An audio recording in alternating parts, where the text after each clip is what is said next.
So Danny, there's been a lot of talk about the new law changes surrounding commissions, buyer's agent commissions. Wanted to get your take on how you handle that situation. Yeah, so when we boil it all down, what we're left with is when I'm at a listing appointment with a seller or a prospective seller, that the conversation where we say, hey, now we need to talk about compensation. The standard was 5%, 2.5% would be going to the co-broker. That co-broker part is now off of the listing agreement. So the discussion is now changed to, hey, I need 2.5%, which is what I personally ask for. Other people might ask for more or less. But I ask for 2.5% for my business to make sense. And then there's a new block instead of co-broker. It's, hey, seller, would you be willing to pay me an extra X amount of dollars or percentage if we end up going into escrow with a buyer that is not represented by a buyer's agent, meaning that I have to facilitate the sale representing you, the seller. The buyer is unrepresented, so they're using their own documentation, and then I have to then curate that into making sure that the transaction is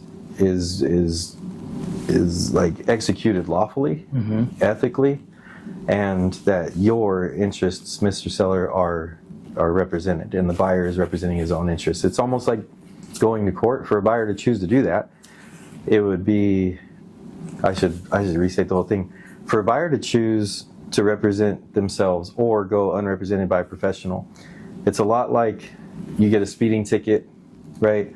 You know your way around court. Maybe you've been to court several times for speeding tickets, so you're comfortable showing up to that without representation. But then you've got other people that are like, criminal traffic violation. Would you go without a lawyer, right? And you just have to measure, like, how big of a deal is this to me? Right. How comfortable am I navigating through this transaction unrepresented? So how is it, I heard also, if you're a buyer, you're not able to view properties without being represented, or is there a new form that's got to be signed in order to view these properties? Or is that kind of business as usual? So if you do business as usual, you can, as a real estate agent, you can find yourself in some hot water, actually. The rules is really law, right? We're talking about fair housing laws that are now instituted as of a few days ago. The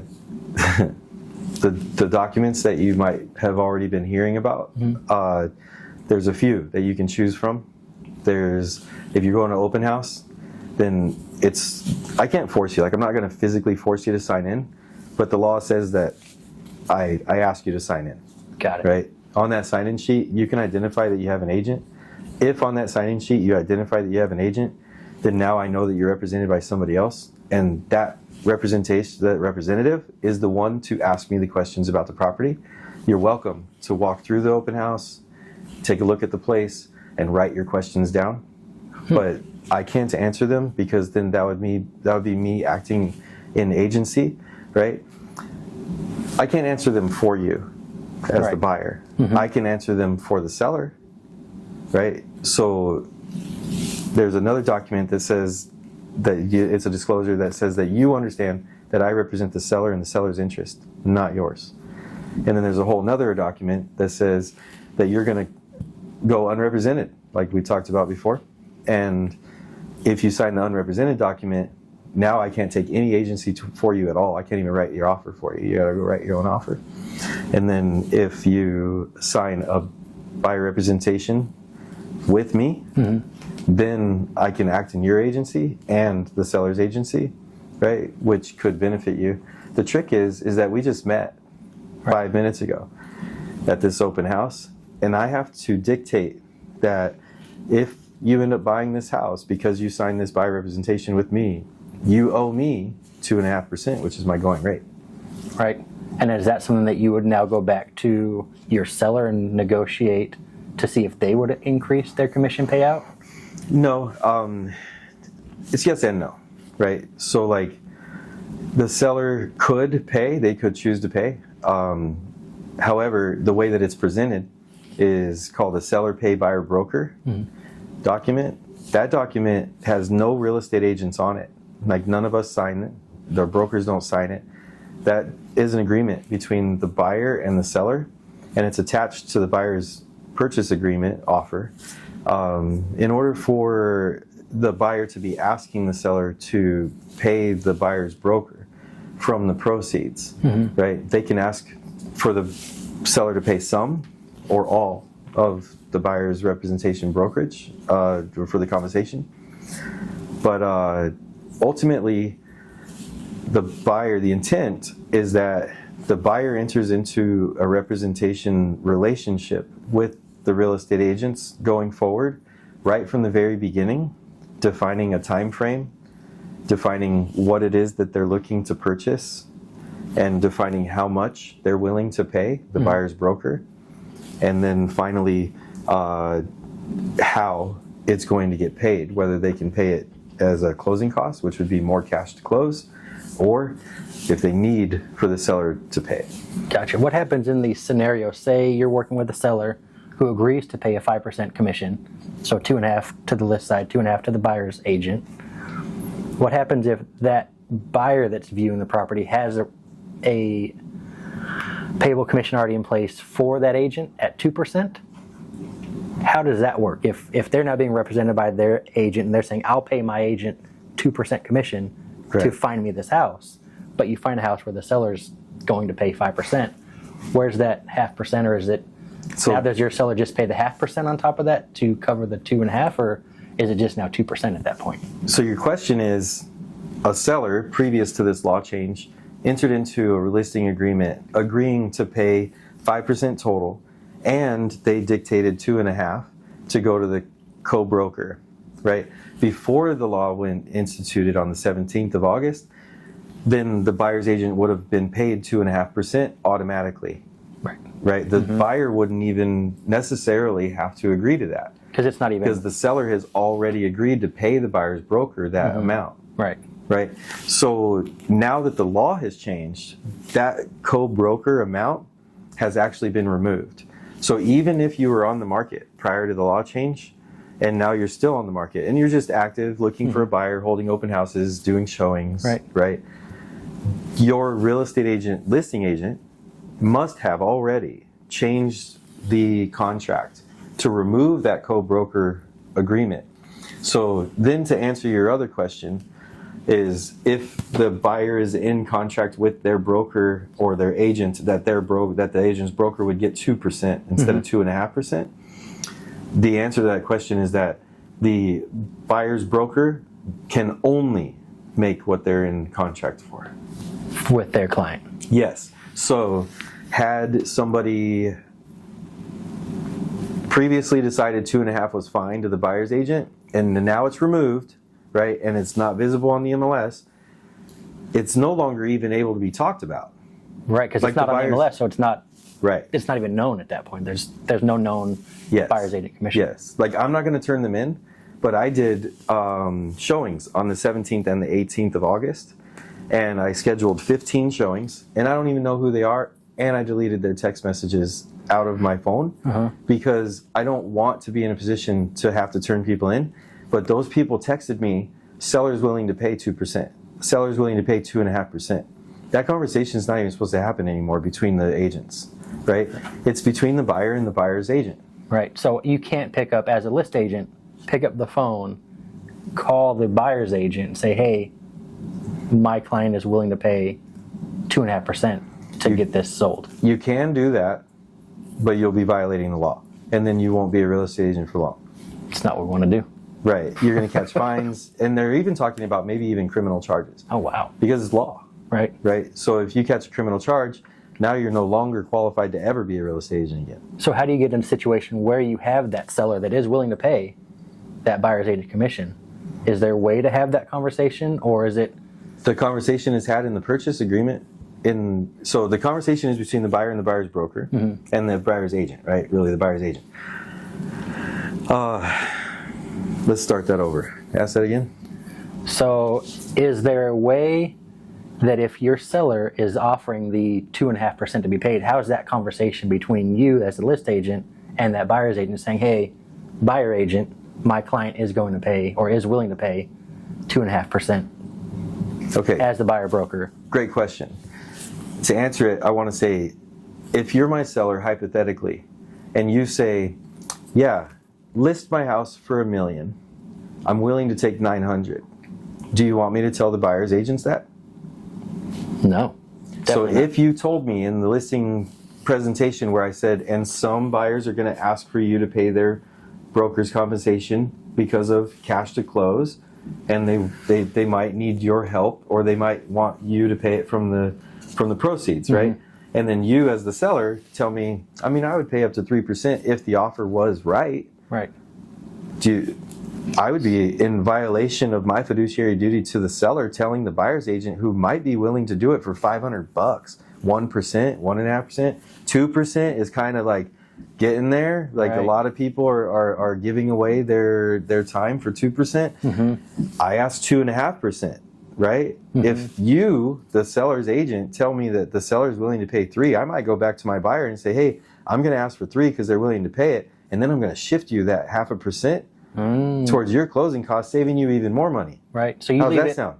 So that Sounds good for seller's the buyer. agent is having that conversation, texting me, calling me, whatever, putting a code in their deal. It might be costing their sellers money, and that's the next lawsuit, if you ask me. Right. So It's not actually, right? Yeah, Nobody's yeah, actually right. thinking about it, but I just thought, like, well, shoot, if I'm a seller and I found out that my seller's agent was going around giving away my money, I'm definitely suing them. Right, because that could have been money in your seller's pocket. Yeah, yeah. So you leave it on the buyer's agent then at that point. You leave it on them to The law put it on the buyer's agent. put it on the buyer's agent. Yeah, not you. So it's on the buyer's agent Yep. to write in. So on the contract, It's on the buyer. It's on the buyer's agent now to have a written agreement defining the compensation, the time that the representation starts and expires, and the scope of the search. Right. so they could still, as a buyer writing an offer, they could still buyer request seller to pay. Yes, there's X a whole. It's percentage. a one-page document. It's between the buyer and the seller. The buyer asks the seller. He tells the seller, I have an agreement with my buyer's agent that their compensation is 2.5%. Right.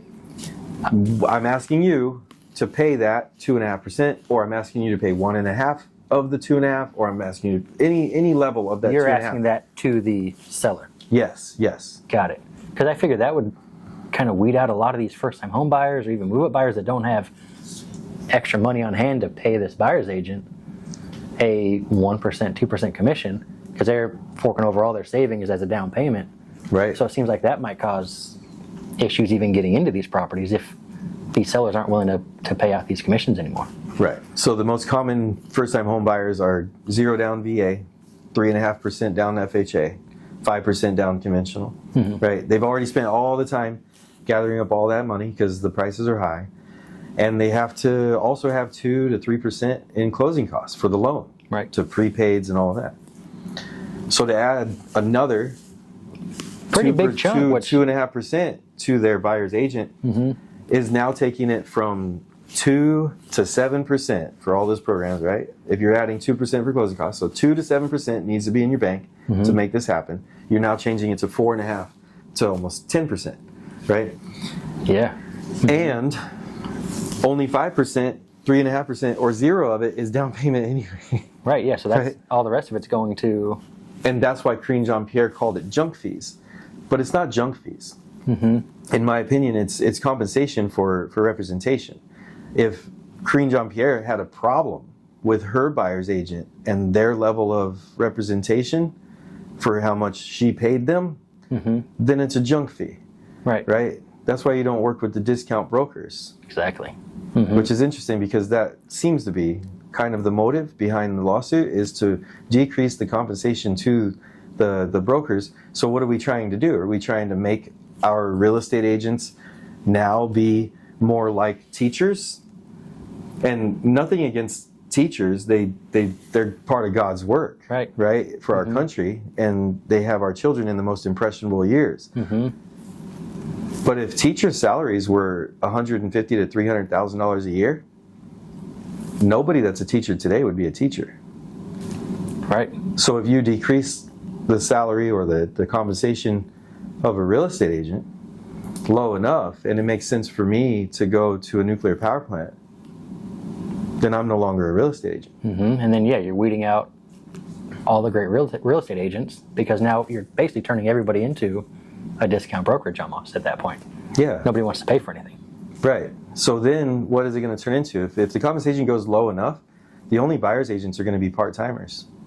Because they have to be. That's the only way they could get by. They'd have to have another job to supplement that income they're losing. Yeah. Yeah. Like my wife, she's stay-at-home wife. And she has her license and helps me with my business. So you can have her represent you, but I promise you, she's not waking up every morning and grinding all day to make sure that she understands the market and that she understands every nuance that's coming out and going away. She doesn't understand the contract, right? She doesn't. And even having the time to take that client out to show property, right? Because she's now working a second job. Well, my kids are teenagers, so she would be a very good example of somebody who has a license, who could do it. Got it. But I would have to go find an income for our family if the compensation does come down the way that the government, DOJ, and the lawyers that started this lawsuit really intend to have happen. Right, and I mean, this has been going this way for the last 30 years. And so 40? I feel like we're all going to be trying to find our best practices, how to make this work. Do you feel like it's going to have any impact on property value? Right, because in the past, they were kind of working in that 5% paid out into the sales price. Now, if they're only going to be paying out 1-2% to their list agent, they can maybe accept that lower offer because they're not paying out as much. Do you feel like you're going to see property values kind of dip a little bit or not have much of an impact? So the question that you're asking is interesting because you introduced listing agents compensation now. Right. I don't think that this lawsuit has any impact on how much you pay your listing agent. But it has to do with, so now as the seller, instead of me looking at, okay, I need to pay 5 to 6% out to sell my property, right? I'm only paying 2%, 2.5% out to sell my property. Right. So you take that $1 million home we were talking about, and rather than paying, what is that, $60,000 in commissionable fees, now you're paying $20,000. 20 or 25, right? Yeah. So now you could take that much lower of an offer because you're still going to net the same because you're not paying out those commissions. I like how you posed that question. It was perfect because it's $1 million house, right? So is the buyer going to know that the seller is saving money here and then reduce their price to $980,000? Buyer would have no idea, but maybe they're probably just going to offer the $1 million still, right? But the seller might be more inclined to not be so hard pressed to keep negotiating that deal and go like, you know what, we're saving money on this side of it, so let's go ahead and we could accept that offer because we're netting. I've never seen a seller make a decision to take less money, for one. But another thing to consider is, in your scenario, it sounds like there's only one offer. Right. One offer. Right. Because if you hire the right agent, like myself, you're going to have a pricing strategy and a marketing strategy and a preparation strategy that's going to get plenty of showings. And the preparation comes in that all of those showings turn into enough people tripping over an offer on the way in. Now I have several offers to deal with, and I'm just driving the price up because that's my job for my seller. And I'm driving the price up, I'm driving the price up, I'm driving the price up, and the whole way I'm like, okay, so offer A is here net to you, seller. Offer B is here, offer C is there, offer D is there. We're factoring in purchase price and compensation and concessions, maybe if somebody's asking for closing cost assistance and stuff. We're factoring all that in, and we're only measuring on the net to the seller. Right. So if a buyer is in a competition situation and they have secured representation for themselves for a very low rate, then the buyer could still win that competition with that lower representation amount, but they're still paying the highest price, net to the seller. Net to the seller, yes.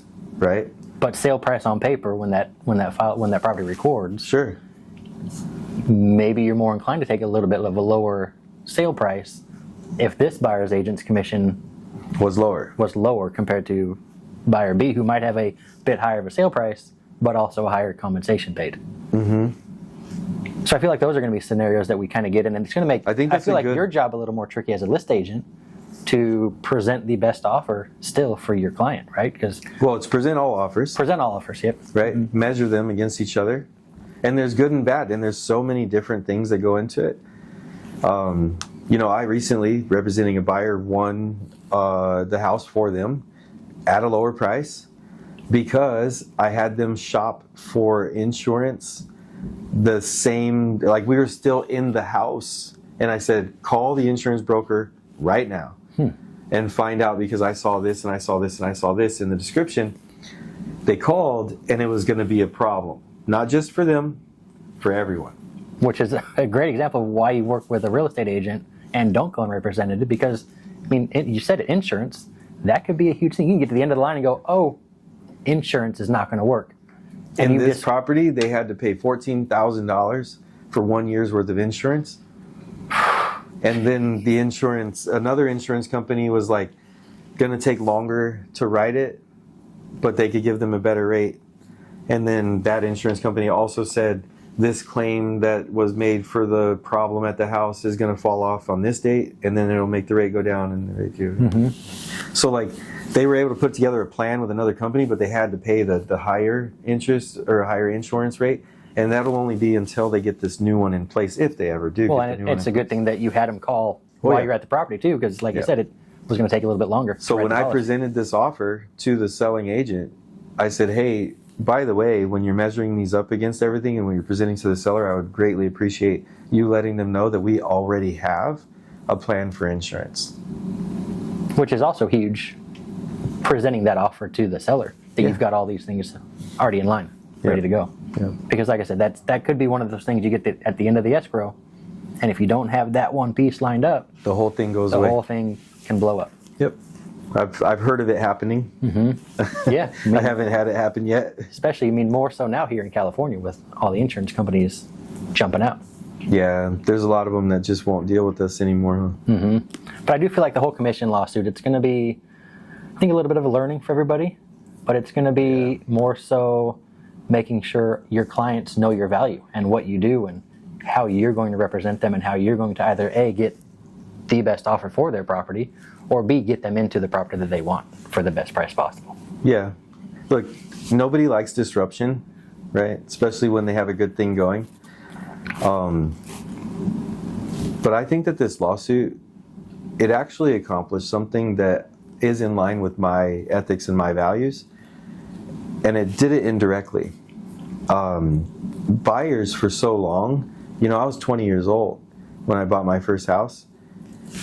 I didn't know who my agent was because my wife put it in escrow off market, right? And I know that he was representing the seller, but I don't know that he got compensated for representing us too. Didn't she write that offer while you were out at sea? Yeah. That's a nice surprise to come home to. Yeah. 20 years old. Oh, we could buy a house. That's great. And wasn't she looking at it to rent it? And then she was already lining it up to rent. Yep. And purchasing is a much better option. For sure. I learned it, but I guess my point is that I didn't know how buyer's agents were paid until probably my third deal when I was 25 years old, and I was moving from here to Florida, and I called the Florida guy, and he kind of ran me through like, hey, commissions and all of this stuff, it was important to him to cover. Maybe it was law back then that they had to cover it, but that was the first time anybody talked to me about buyer's agents commissions, and I was buying my third place. Your third property. Wow. Yes. Yeah, so like that's really good and ethical, and it's in line with that, right?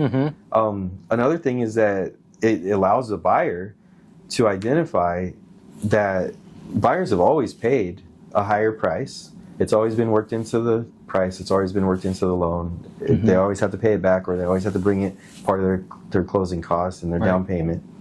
So we were always paying it. We just weren't agreeing to how much this person was getting paid. Yeah, and you didn't really know what the money was going to. Right. Now the flip side of that coin is, are you at the car dealership and asking that salesperson how much are you getting paid? No.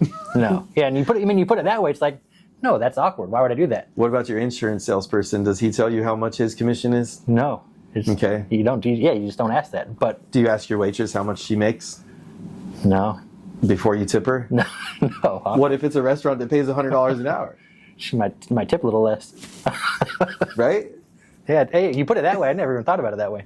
That makes a lot of sense. How does an escrow officer make their money? Mm-hmm. Like, where are we going to stop? Right. Right? We know how much our professional athletes get paid because it's like fun to talk about. Mm-hmm. Is this really the next thing that's fun to talk about? Like, who's next? Yeah, right. I mean, Truck driver? we're right there. We're coming up. Yep. Real quick, as an unrepresented buyer, can you explain the process? Say I don't have the funds, I don't have the means to pay a commission. I want to try to start this journey, start this process on my own. Right. What are all the hurdles that unrepresented buyer is going to have to go through? I mean, it's a lot of work. So the law came in place 17th of August. I opened my first contract that following Monday with an unrepresented buyer. I'm representing the seller, and the buyer is unrepresented. Right? We're not 18 months from now and know how to handle this. Right. Right? I mean, yeah, you're just getting thrown to the wolves right away. Yes. So what we chose to do, I hired a transaction coordinator, and I gave the transaction coordinator a blank residential purchase agreement, and she gave that to the buyer. The buyer asked for it to be filled out in a certain way. That person filled it out. He signed it, and he sent it to me. And then we filled out a counteroffer. I mean, you're sitting there as that Acceptance. buyer signing an RPA, not understanding the verbiage, not knowing what you're signing, but it's what you got to do. You're going unrepresented. You know, in the very beginning of this whole thing, it's an interesting situation because in the conversation, the very first conversation had with this person about representation, I had to give him the options. Option 1, unrepresented. And this is what this means.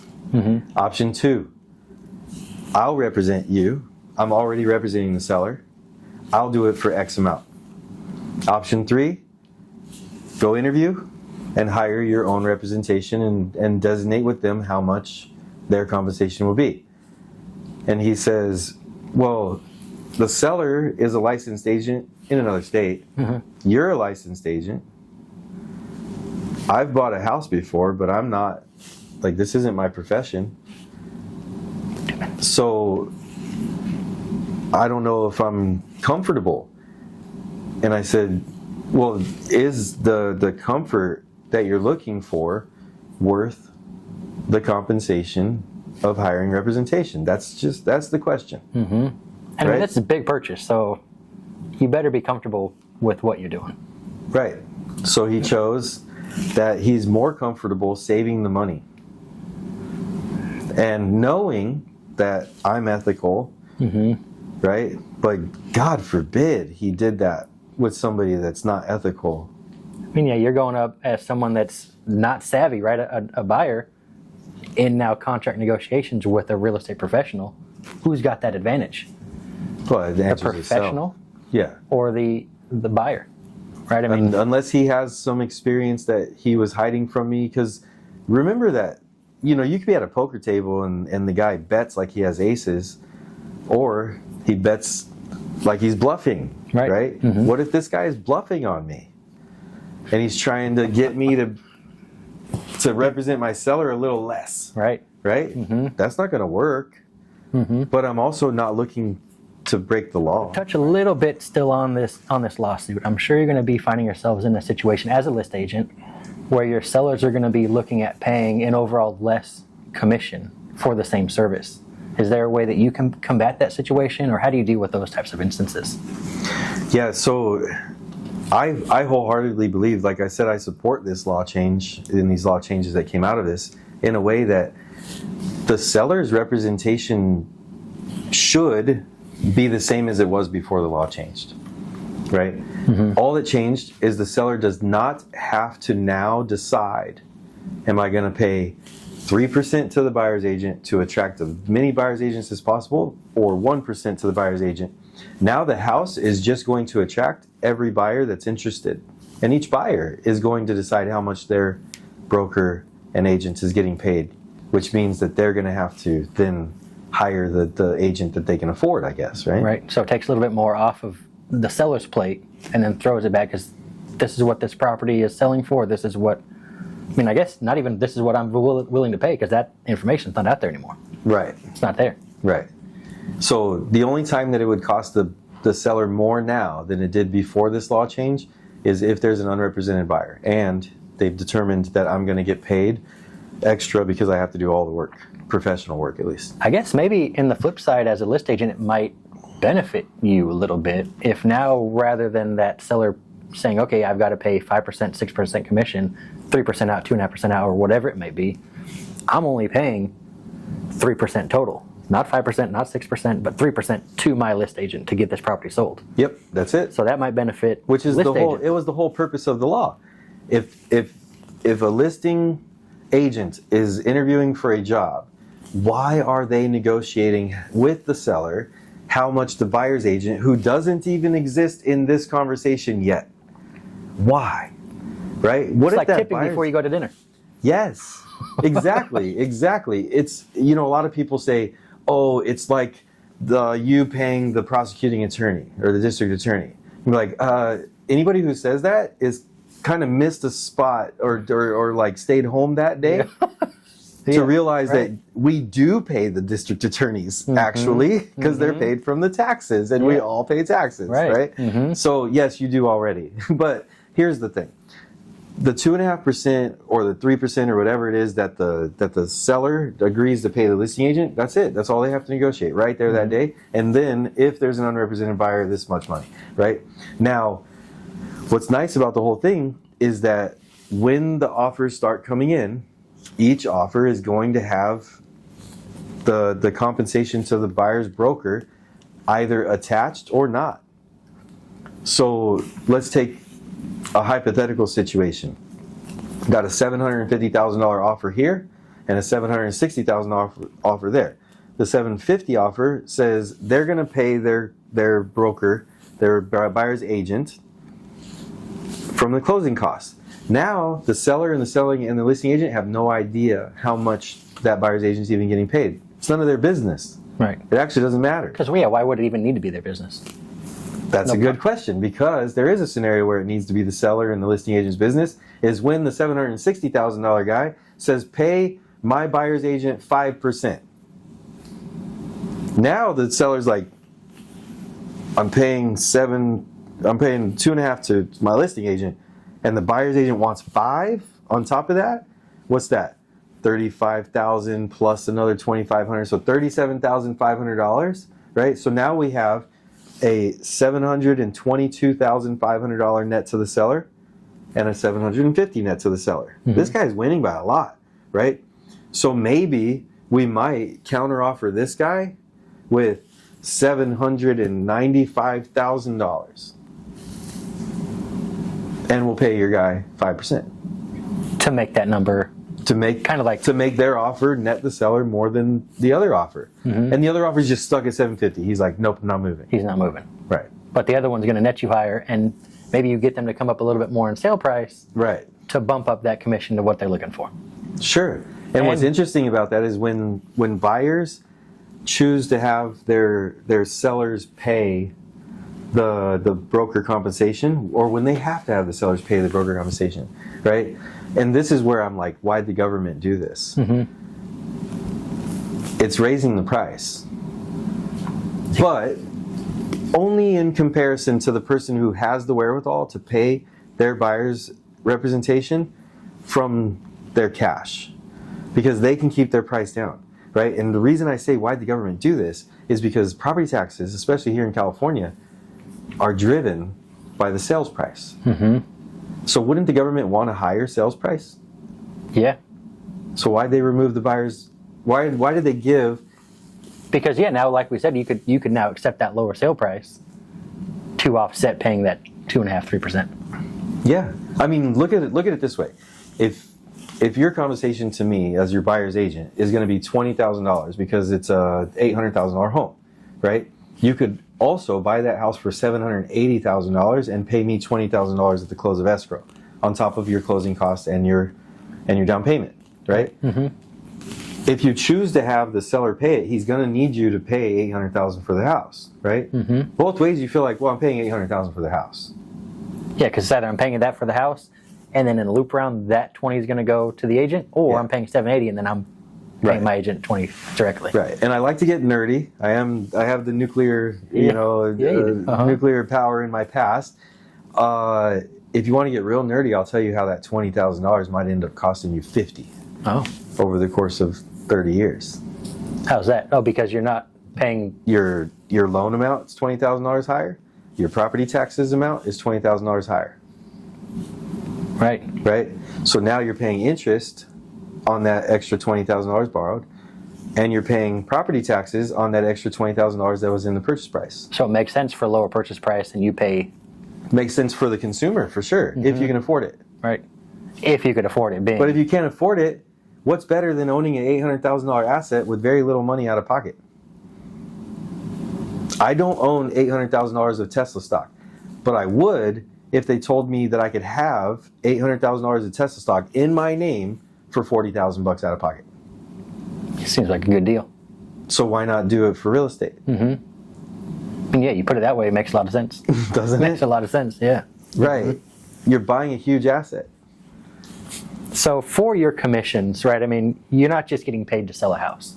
What goes into, or what are some of these commissions, like what's the value add? Like what do you do for your seller to earn that commission? Anything specific that you can kind of touch on that might separate you from working with another realtor? Or even what are all the expenses that any realtor might have to go through to market and list and sell your property? All right. That's a multi-leveled question. I really hate to get real long-winded on it, but first off, I do this for a full-time job, right? I'm the sole income at my house.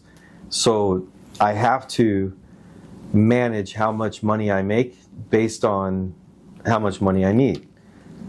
In order to do so, I have to provide a better service than my competition, because I would be able to undercharge everybody or undercut everybody, but then if all of the real estate agents undercut, then we get to a point where we're just the same as a public school teacher at this point, where we're underpaid and overtasked and we're not doing a good service. So I set my compensation to where I can provide a very good service, and I can afford to have an office outside of my house. It's my own office. It's 1,200 square feet. I share it with nobody. I've got an industrial printer.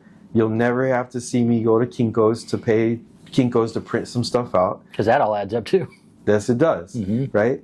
In my off hours, like out of office hours at home, I have a desktop set up in my kitchen like it was 1985, right? With dual screens and a full working situation where every one of my systems is already plugged into there. So I have dual working stations, one outside of the house and one inside of the house. So even if you need me to do something, I'm not going to say, oh, well, let me get to my computer. Right. Only time I have to get to my computer is when I'm on the road. Right. So that's one thing that I have that other people don't. The other people have shared offices, right? They're Well, that's more what I was like, going to say. It seems like a lot of these cloud brokerages now are popping up where you don't have a physical office space. You're working from home. yeah, And then right. with that comes your distractions. And Well, like EXP is accused of being a cloud brokerage, which we may or may not be. I don't know. We're more of a tech company than we are a real estate company, right? But Compass, if you're a Compass agent, you just walk into whatever Compass offices they've got and use it like it's yours, right? The problem with that is that they don't have a designated desk that is theirs, right. right? Like I can leave my junk spread out in 3 different rooms. Nobody's disturbing it because that space is mine. Right. Nobody else goes in there, right? And I have that space for you so that I can represent you well, so that I don't have to worry about shuffling this and shuffling that. Or am I going to come to the office and not have a space? Right. Then what? Then reshuffling my day, reshuffling how I'm working for that day. Not to mention making you frustrated, right? I don't get frustrated. I stay calm, and I see the good in everything, and I look at both sides of coins on everything. Right. Right? I'm not saying I don't see the bad. I'm saying I look for the good. Right? On top of that, I do have my own skills that other people don't, I can strike up a conversation with anybody, and I can make a friendly interaction with anybody, no matter what their views are, which is, as a listing agent, always going to get you more offers than the other guy will get you. Because the other guy is going to put people off. He's going to not answer his phone. He's going to be weird. He's going to be short. He's going to be frustrated because he couldn't get a desk at his compass office. God, right? So many different things. Or he's working from home and he's got the kids tugging at him. Right. Or the wife yelling. Yes. Yes. Brandon, you can call me names that are offensive and I don't get mad because the rest of my life is so organized and squared away, I don't care. It's great. And you're wrong. If you're calling me a name, you're wrong. You're just wrong. That's on you. Right, yes. So don't do business with me. That's fine. There's 30,000 real estate agents, right? About 1,000 of us are full-time, so good luck weeding through them. Right. Right? And yeah, and how do you know if you find yourself a good one? Or how do you, as a consumer, maybe this is a different question, decide I want to work with somebody that's a solo real estate agent or to go someone that's on a bigger team? Because I'm sure there's plenty of differences that go hand in hand with that. Sure. So there's two things. There's a pricing difference, right? So the team agents are going to need to charge more for them to make the same amount of money as me, right? And then there's the quantity portion of that. So if they're not charging more than me, they have to have more clients than me, which means that their level of care to you is affected in a negative way. Because now your property that you're selling, which is super important to everybody, is just now a property in their book of business that they're working. That's right. That's right. And there's 3 different strategies to listing a home. There's one, I don't like doing it, but it's your asset. So if you choose to do it, then we'll see how it goes. I'm just going to let you know beforehand. Even in this video, I'll let you know it hurts and it sucks and it draws out the pain for months. So you list it high and you bring it down, you bring it down, you bring it down, you bring it down, right? It's very, very much not what I would like to do. And I hope that I develop my business to a point where I can actually walk away from those meetings and say, I'm sorry, I'm just not willing to do that. And nothing against it, I'm just not willing to participate because I don't need that negative energy in my life. And also, I don't want to make this relationship a bad one. Right? Whoever, and it's very high risk on that. Now, the other one is price it just like it is, like what you think it's going to go for. You'll get one buyer, and they'll perform, right? We didn't get to pick the buyer and the buyer's agent. So now we got the bartender that's bartending from 3 o'clock in the afternoon until midnight. That's the agent on the other side. So I don't hear anything from him until 2 o'clock or after 2 o'clock in the afternoon because he can't be bothered. He's got another job. Right. And also, by the way, the same guy goes to sleep at 1 or 2 in the morning and doesn't get up until 10 or 11 o'clock. So I have a 3-hour window to communicate with your representation. Great. Right. So that's why I like to do the lower than market, right? And how much lower than market is completely up to you. Do we want to choose from 2 agents, 4 agents, 6 agents? Because here's the thing, Brandon. You get to pick which offer you accept. But I'm interviewing the buyer's agents. That's my priority number 1.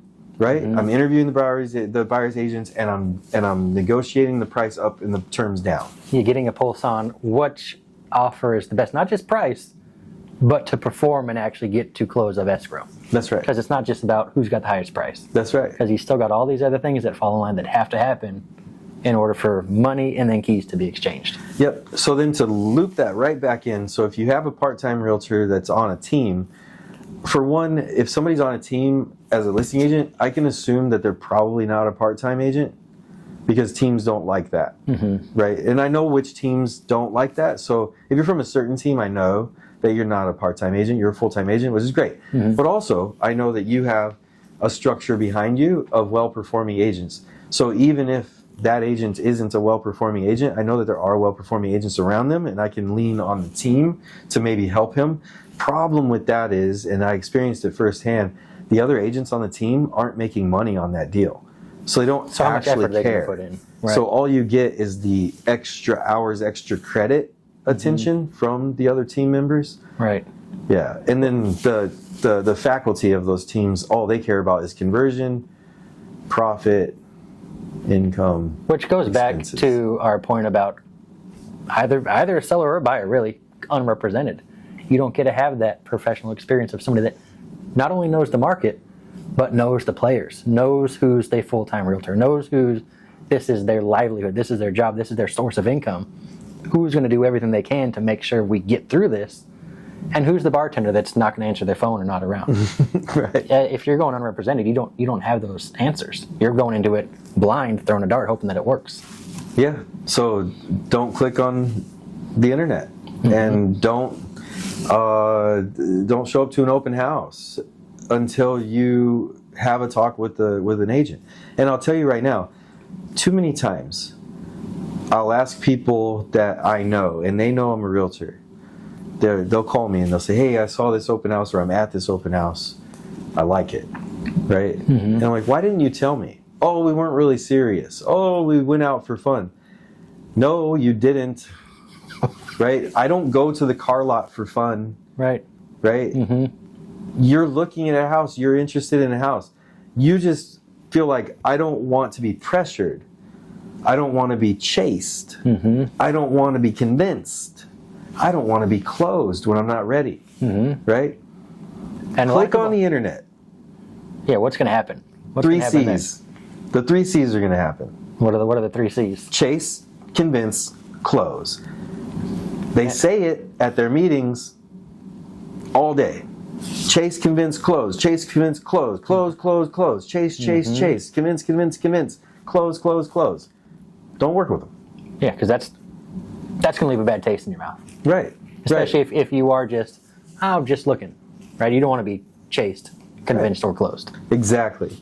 And also, if you're in contract with me, like let's say that you're going to go looking with your wife, you can call me and say, hey, we're thinking about maybe going and looking around. We're not real serious. We don't know where we're at yet, blah, blah, blah, right? And I say, hey, bud, do you mind entering into a contract with me just in case? It's just a 3-month, like I can't make it for more than 3 months. Just a 3-month deal. That way, if you do find something while you're out there looking, when another agent is trying to interact with you, you can say I'm in contract with somebody who I know is going to represent me well. Who has my back? Right. So would you argue with me asking that of you? No, that doesn't feel pressured at all. Right. So I'm just That going to actually makes you feel a little bit better. Right? Like, okay, so I could still kind of go out and not feel all that pressure, but look at these properties. Yeah, by all means. And if you see something you like, let me know. Here you go. DocuSign. Bang, bang, bang. Now we're in a written agreement. We're within the law. You can go to whatever open houses you want, tell them my name, right? I want to go to the open houses with you, and if you go to an open house and you see a house that you like and you're going to put an offer in on it, I'm going to go to that house. I don't care if it's 9:30 at night. Well, the seller's going to let me in. Then you, as the realtor, could have realtor talk conversation with the list agent, and you might be able to get your hands on some more detail that an unrepresented buyer and you won't and your wife can enjoy the day without having to worry about somebody breathing down your neck. And let me go do that for you. Not breathe down your neck, but let me go get some answers for you, and I'll come back. Right. Well, I was more referring to the open house agent. Right. They can't chase, convince, or close you.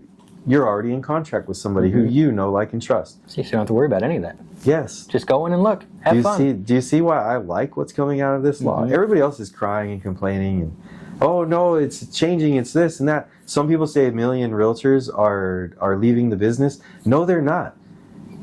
They're just not going to renew their licenses. They were never in the business. They're just focusing on their part-time job a little bit more.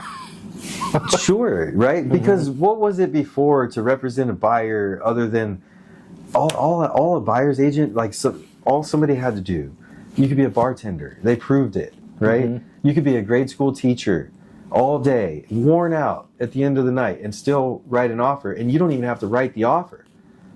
For $600, you can call the right person. They'll write the offer for you. They'll DocuSign it for you. You could literally send a text message to this person, and they'll execute the whole contract for you, $600. And you don't even have to pay them $600 until the close of escrow. Just get paid. So it's no money out of pocket. Yes. Right?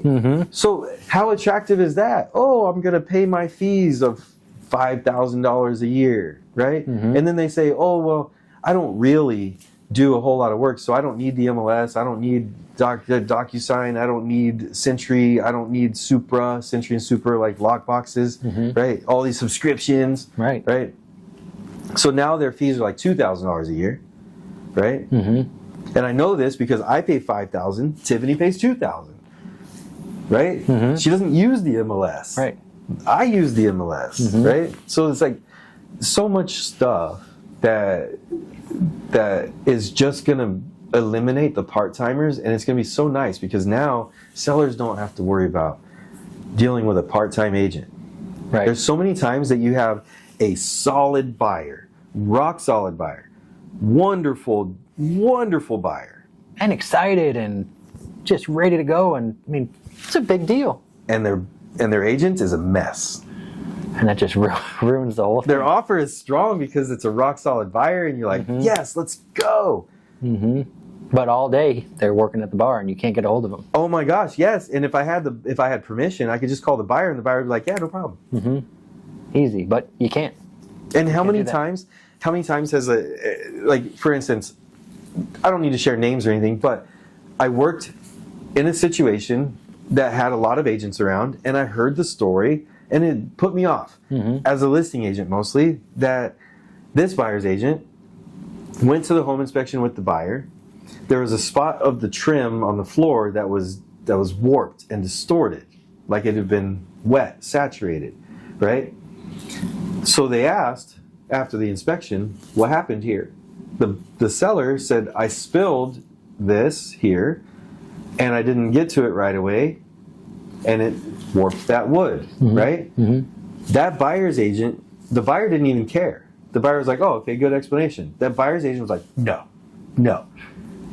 Hired an inspector, made the buyer pay, hired an inspector to go back and moisture meter the entire house. Oh, which is a slippery slope. Right. And guess what deal that was for her in her career? I'm guessing pretty low. Number one. Oh, jeez. Who told her to do that? Yeah, where's she getting that information? Where's she getting that direction? Yes. Especially if your buyer, they're good with it. Yes. It's been disclosed. It's a non-issue. And something she didn't consider, something that I was thinking was the motivation is she doesn't want to be sued for it later, right? Well, now you took it upon yourself to order another inspection, and if that inspection was not thorough enough, who's liable? Now who's on the hook? Who ordered that inspection? Yes, in the first scenario, without doing anything else, the seller is still on the hook for moisture problems elsewhere in the house that could have been the reason for that. It wasn't a spilled drink; it was actually a pipe. Right? But you just took ownership of that for you and your buyer. Put them in a Your buyer can no longer hold the seller responsible for that anymore. right. Right? Yeah, that's a bad scenario. So you represented them less by representing them more, by doing too much. Right. Yeah, You because gotta- like you said, before you went out and ordered that inspection, if anything else came up after close of escrow, that would have been on the seller for a non-disclosure issue. For lying, that wasn't a drink spill after all. It couldn't have been. It had to have been this pipe leak that Right. That's still bursted leaking. wide open 2 months after we closed. Right? But now all that's gone. Now the liability is now on the new buyer, or it's nowhere. Now the new buyer just has to deal with it. Yeah, maybe it's on the inspection company. Which, good luck suing them. Yeah. I mean, now you're spending more money trying to sue the inspection company, Right. taking months of your time, and you still got this wet spot on your floor. That's right.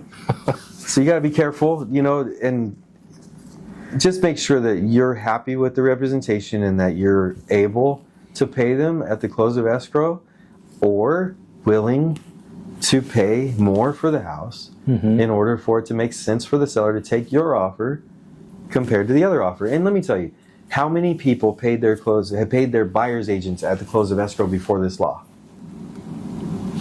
I don't know. Right? How many would you guess? I would guess maybe 10%. I would say Maybe none. probably even less than Close that. to none. Yeah, because why would they? Right. Unless it was the seller was just selling it for a 1% deal, and I don't know. I don't even know a situation that. So then why does anybody expect for anybody to voluntarily do it? If they already weren't voluntarily doing it, then they're just going to continue on if you're working with a buyer's agent that knows their salt. Right. right? Because I'm going to go to the listing agent and I'm going to say, here's our offer. Here's this, here's that, here's this, here's that. One of our terms is seller pay buyer broker. Do you know how that works? Are you ready to present that? Do you have any questions? Do you need to see the contract with agreements between me and the buyer? Because that's an option for them to ask for. To see that commission paid out or whatever it might To be. see what the buyer agrees for my compensation level to be. Right. Because if I put an SPVB for 3% and the seller signs it and the buyer signs it, but my agreement between me and the buyer are 2%, then the seller, we adjusted the price up by 3% to justify the 3%, right? But I only got paid 2%, and that other extra percent goes back to the seller. It stays with the seller. Because I can only get paid to the 2%. What's on your agreement, which was signed. Right. So that's why a listing agent might say, just send me real quick a screenshot of your, or a copy of your agreement with your buyer just to make sure that we're in the line here. Right. Which could also help secure that deal. Right. If they now know, again, not touching on it again, but they see the bottom line and it's a better bottom line because of now they see what's getting paid out. That's right. That's right. Most So definitely. the other night I was watching the Padres game and I love what Jackson Merrill's doing with our team, and I saw the spirit in him that knew that he had the ability to make plays, but now he's making them so consistently that he's like a superstar, right? And if we can retain him, that would be great. And I would love to take him shopping, right? Right. Now, how difficult, and I don't know because I've never done that level. The highest offer or the highest transaction I've been in is $1,650,000. But what does it look like when I take Jackson Merrill out shopping for his $10 million condo in downtown with the whole everything, right? And I say, hey, I just got to talk to you real quick if I could get this $250,000 agreement signed. Yeah. Little different conversation. Right. That number looks a little differently when you're putting it up that high. I mean, I'm going to give him a hell of a closing gift, but Yeah. Little But bottle of wine or something. I guess, I don't know. I mean, it's all the same. I guess 2.5% of something is 2.5% of everything, right? Right. Yeah, but you put a dollar sign instead of a percent sign, it changes that conversation a little bit. That's right.